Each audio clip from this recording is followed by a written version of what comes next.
All right, Chris again. We'll do some back-to-back type deal here. I got some questions on rods recently. A couple of you guys asking because I posted the rods for the K20 I bought.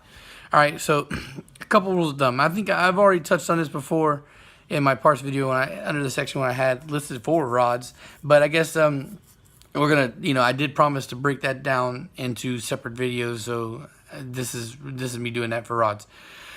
Okay, so for the K20 I bought, or for the K20 I'm building for the RSX, I bought CX Racing rods.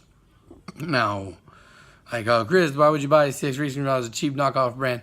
Because I don't plan on building. I don't plan on having high horsepower numbers for that K20, or at least higher than what I expect the CX Racing rods to hold up to. The CX Racing rods are supposed to be around the 600 horsepower threshold, and I feel pretty confident that it'll hold up around the 600 horsepower threshold. So that's what I got. They're the cheapest rods I can get for that. So that's what I did. I bought them. They're $232. I feel willing, like in a B20 video I just filmed, do I feel like safe on saying if something happens here I'll rebuild it? Yeah, sure, no problem.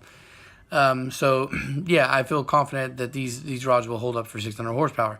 Now, I've gotten a lot of specific questions like, what do you think about these rods? What do you think about those rods? If I don't know what the fuck they are, and I'm going for, okay, so the thing is, like, you gotta think, what is this build for? All right, how much power do I expect to see out of this build? Okay, now I need to pick a rod based on those power goals. Now, then it would be like, look at the rods, what is the cost of these rods?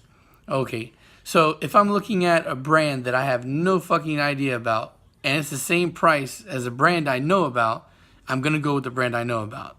So if X rods cost $390 or $360, and Eagle rods and Skunk 2 rods cost $360, $390, I'm going to buy the Eagles or the Skunk 2s.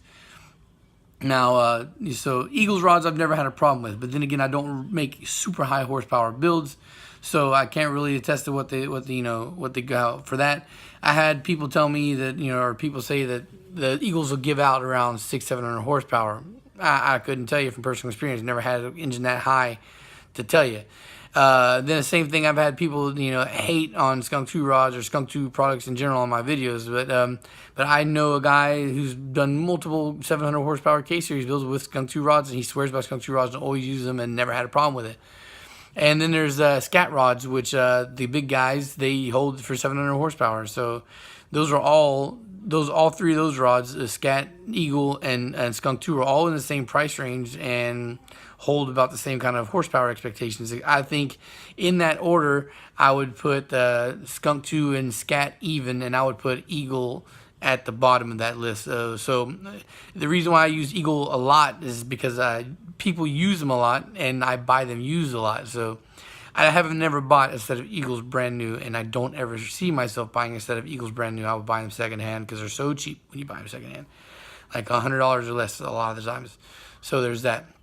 So this is like a blanket statement for rods in general. Like, you're asking me, like, would you use these rods? Would you use those rods? I don't care about using cheap rods. If it's easy on my pockets, I'll buy them. But if it comes to buying rod brands that I have no familiarity with and they're expensive, they cost the same as the brands I know, I think it's a no-brainer to go with those.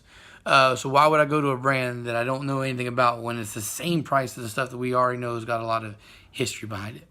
So I think it's just one of those kind of common sense type deals. Now, will I use Race World's Eagle or Race World's H-beams if they're like $150 and I'm only expecting the 500 or less? Yes, I will.